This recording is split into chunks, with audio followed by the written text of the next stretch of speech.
We are at the Mont Blanc Yorkdale Boutique in Toronto, Canada. And if you see, there's a post box behind me. Those that have been in the boutique in anywhere that you live across the world might have seen this before.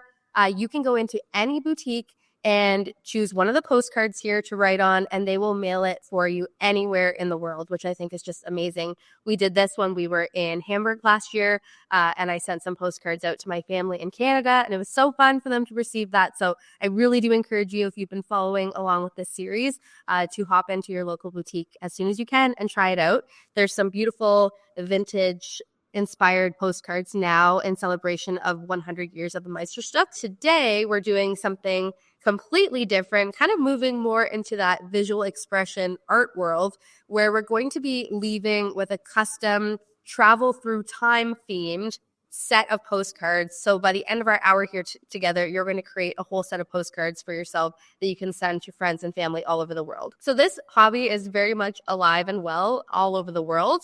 And we also heard from lots of you in the first class about, either you being a deltiologist or knowing somebody in your family that's collected postcards over the years. That was a really fun way to kind of get to know each other and the types of postcards that you're interested in collecting. And thank you for all of your emails as well after sharing some of your postcard collections with me, because I just find this whole world very fascinating. So some big takeaways from our first lesson that are going to help us today. I was talking about the heyday or the golden age of postcards, which was between 1907 to 1915. So we're going to put golden age, and I'm using my Around the World Meisterstück, 1907 to 1915. So the golden age or heyday of postcards. The reason that it was so popular is because this is when the divided era began. So the divided era was when the postcard was split into two sides. So the right-hand side was for your address and the left-hand side was for correspondence. So I'm going to show you some examples from my vintage postcard collection just so that you can see what postcards looked like pre-Golden Age or pre-divided era. And what would happen is that a lot of people, since there was no space pre-divided era to write any message or correspondence, they would often write their messages all over the front or the image side of a postcard. And what happened, of course, once the divided era began, is that now you didn't have to write on the front of the postcard. You could write the address here and correspondence on the left-hand side, and you would keep the front of the postcard just for the design or the artwork or the photo or the illustration. But it was also because they were this really inexpensive and convenient form of communication. So I'm just going to write convenient form of communication. And the messages written on the backs of these postcards were often very concise and in the moment. So I'm going to write concise. They were very kind of short and to the point, and they were typically, whether it was what was on the front of the postcard or the actual message itself, but postcards were always very topical. So we're going to put that down too. So they were either sort of about the everyday moments that were happening, breaking news, a view that you were seeing on your travels, and what made them sort of collectible and being worthy of these huge padded albums that people would have in their parlors and in their living rooms all over the world were that they were particularly personal or meaningful. So we're going to write that as well, personal. So it was kind of this hidden message that could be conveyed simply by changing the angle that you place the stamp on your postcard. So if you placed the postcard with the face of the stamp angled towards the left, that meant I love you. If you place the stamp upside down, then the message would be, do you remember me? So especially since postcards are not sent out in an envelope and they're not very private by any means, this was a way of conveying a hidden message associated with the angle that you placed the stamp at. So this was really fun. There was lots of postcards like this in my grandmother's collection where the angle of the stamp conveyed one of these hidden messages. And my grandmother even went so far as to indicate in her postcard collection all of the postcards that had a hidden message based on the angle of the stamp. So that was really, really cool. Postcards really went from this form of convenient, affordable communication to a form of visual expression. So I'm just going to write visual expression. were the male art movement, which was sort of this anti-curated gallery, anti-commercialized art movement in the 1970s, to something now that you can actually still partake in, which is called post-crossing. All throughout history, the themes on the front of a postcard kind of range from obviously the typical views of your travels to artwork, war, propaganda, current events, holidays, comics, as we got into like the 1950s, 1960s, you name it. So today, we are actually going to take a look at a lot of these themes throughout history to help us understand what makes a postcard collection and how we can design our own. The first postcard class, and now looking into sort of that collection from my grandmother. And I asked you to do some digging into your own postcard collections from whether it was a local museum or in your families, just to see what learnings you could find, about the different themes that you're seeing or what really stood out to you from different postcard collections. So she's labeled everything, some of the earliest ones from 1915 to 1923. There's 4 cards per side here. And there's about, I would say 12 just of Toronto themes. And what makes them collectible is that they are all based on different views in Toronto. And so, like, let's say somebody, they've lived in this particular neighborhood for generations, or they just lived in the city for generations, and they want to see what their street looked like in 1915 all the way through to, 2024. So you might be on the pursuit of looking for postcards that show you all of those views over the years. Another theme that she had a lot of were things like Christmas, holiday themed postcards. So as we're looking at some of these holiday designs, like these two on the left here, what you notice is these were done by the same artist. So it might have come in a set of 2. It might have come in a set of 10. And so now that I have these 2 here, maybe now I'm going to be on the pursuit of looking for the entire set from this collection, and the way that I can start investigating and looking into, how do I find out who was printing all of these? You just look at the back, and on the back of this one, it says it was Art and Humor Publishing Co. And what I noticed about the birthday collection is they all had some sort of floral on them. So maybe her grandmother was just into collecting birthday postcards with florals on them. You could also be looking at collecting postcards that have little embellishments, as an example. So this one you can't tell from looking at it here, but it has almost like a raised, debossed treatment here. You could also look at collecting postcards that were only printed in a specific style. So this is a collection here of ships. And so they were primarily in that photo style of postcards instead of the more on the birthday side. You can see a little bit more artwork and illustration. There's also a collection of post office views from 1917. Here's one down here. This is from 1905. Just amazing.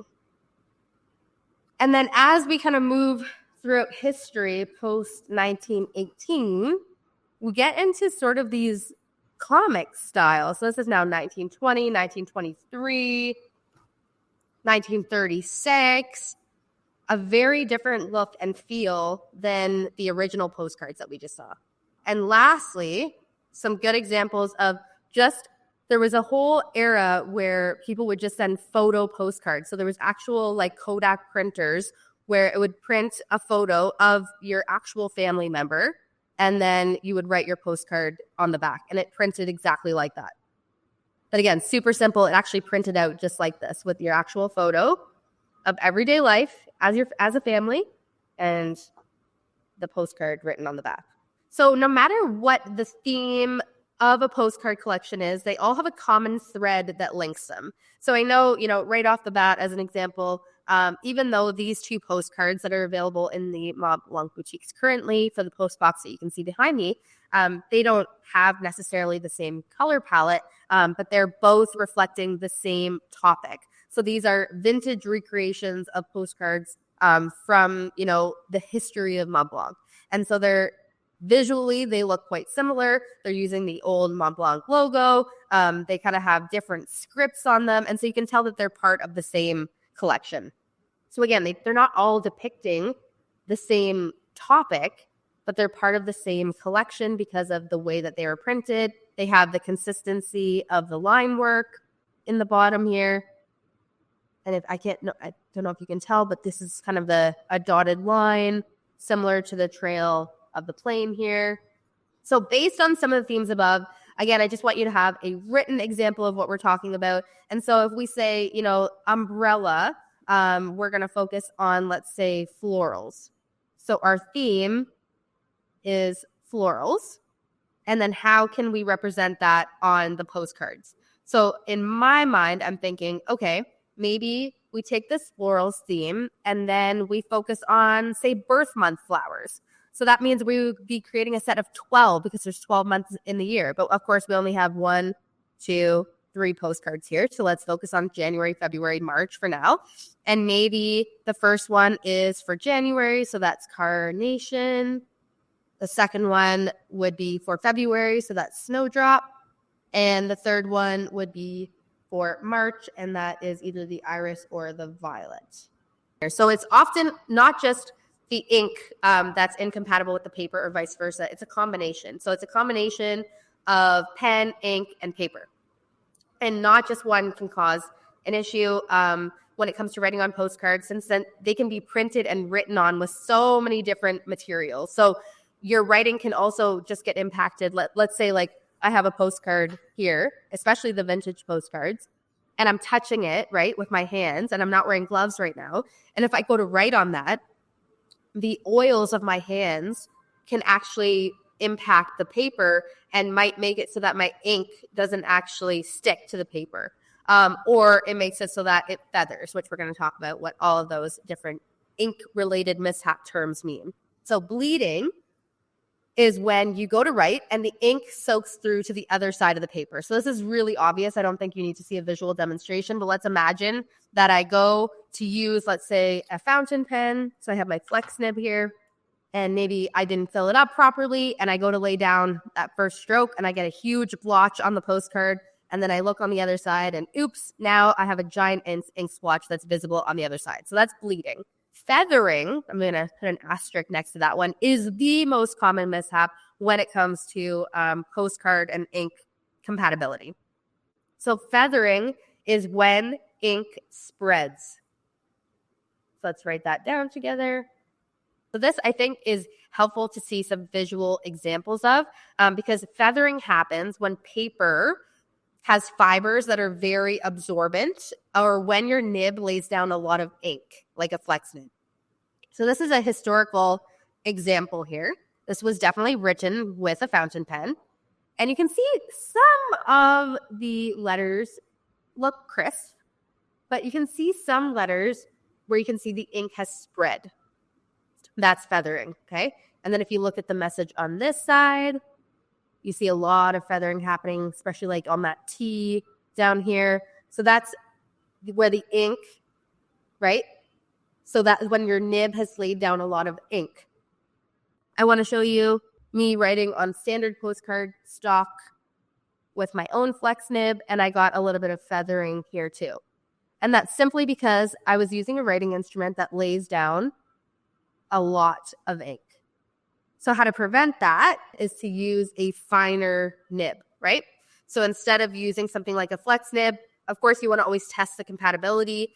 You might be totally fine depending on the paper stock that you're using, but I would generally recommend using a finer nib on postcards to prevent that feathering effect where the ink is spreading. Ghosting is when ink can be seen through both sides of the paper. Postcard stock is generally quite thick, but in the early days of postcards, difficult for you to see when you're not in person, but they were quite thin. So as time went on, they got a bit sturdier, but in the early days, they were quite thin. And so you can actually see that it's difficult for you to see here in the camera, but you can actually see the writing on this side through the front of the postcard. Whereas, as time went on and printing processes got better, we got to print on thicker stocks, you didn't get that effect. So what you see on this side is not visible on the other side. So let's fill in this area here in our workbook just to make sure that you have all the information you need when it comes to creating your postcard collection here. So under writing instruments, these would be my recommendations for avoiding these common mishaps that we just went through down here. So another one that I would add to a ballpoint or using permanent ink. And the reason I have an asterisk here is that if you're using permanent ink, it's very important that you don't leave the permanent ink in the barrel of your fountain pen. So as soon as you use the permanent ink, it is recommended to rinse that out and replace it with your regular water-based ink. But permanent ink would be another option just for, longevity and preventing, if there's, let's say you live in a really wet climate, permanent ink might be a good idea. But I always recommend ballpoint would be the most compatible option of the writing instruments on postcards. But then if you want to use a fountain pen and avoid that feathering look, then I would recommend a fine or extra fine nib. And then we move over to paper types. And so when it comes to paper types, you definitely want that thick cardstock, right? So you don't want something that's too thin because you'll get the ghosting where you can see your writing through to the illustrated or the image side. You want it to be a matte finish on the back. So some postcards, like especially the photo postcards, might have a bit of a sheen on the front, which is okay as long as the back, like the part that you actually write on, has a matte finish. And the way that you can tell it has a matte finish is just by feeling it. It doesn't feel glossy, and it doesn't have any coating to it, okay? So the front, it's okay if it's glossy, but you want the back to have a matte finish. If you're interested in doing any sort of mixed media, like if you're a watercolor painter like me, you want to add any collage elements like extra stamps or anything like that, then you want to use a specific mixed media paper that's dedicated to that type of postcard creation.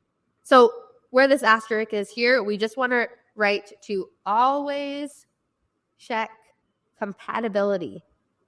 Always check compatibility. So that just means that, if you are working with a watercolor paper, that's going to impact, what writing instruments you're using. You typically wouldn't want to use a fountain pen on something like watercolor paper. And so it is a bit of a fine art or science on what writing instruments you're going to use depending on what paper you're using. But just keeping in mind that, it is this sort of trifecta of ink, pen, paper, compatibility, and just testing to see which one works the best for you. I created a collection for us to work on today, and it's called Travel Through Time. And it's using a technique called continuous line drawing. So I drew a form of travel over time. So we have a ship, a plane, a car, and a train. And I drew each one without lifting my pen off the paper. Okay, so like this plane, it's kind of fun to figure out how you're supposed to do this without lifting your pen off the paper. But it might take you a few tries. We have lots of traceables coming up here. But again, you're starting, let's say here, and you need to draw this entire plane without lifting your pen off the paper. Okay? And we're going to do a few examples of those together. But what makes this theme consistent, again, is that we're using the same illustration technique. I have the line art from Mont Blanc consistent across the top of all the postcards. And we have an overarching theme. So the theme, travel through time, and then we have planes, trains, ships, automobiles, and continuous line drawings to tie it all together. And I'm using my ballpoint here. Again, let's pretend this is printed on some dedicated postcard stock similar to this. And we're going to go at sort of a medium pace here, starting on the left. We're not drawing any straight lines. Feel free to not follow mine exactly, but you can see this is quite sort of intuitive, and you end up with a very simple design that really, I think, is super interesting. So again, you can take this concept and run with it. You don't have to place the flourishes in the exact spot that I have. The goal is just to have the general shape of the ship, and that is going to be the first one in our collection. Just thank you so much for being here. Thanks, everybody.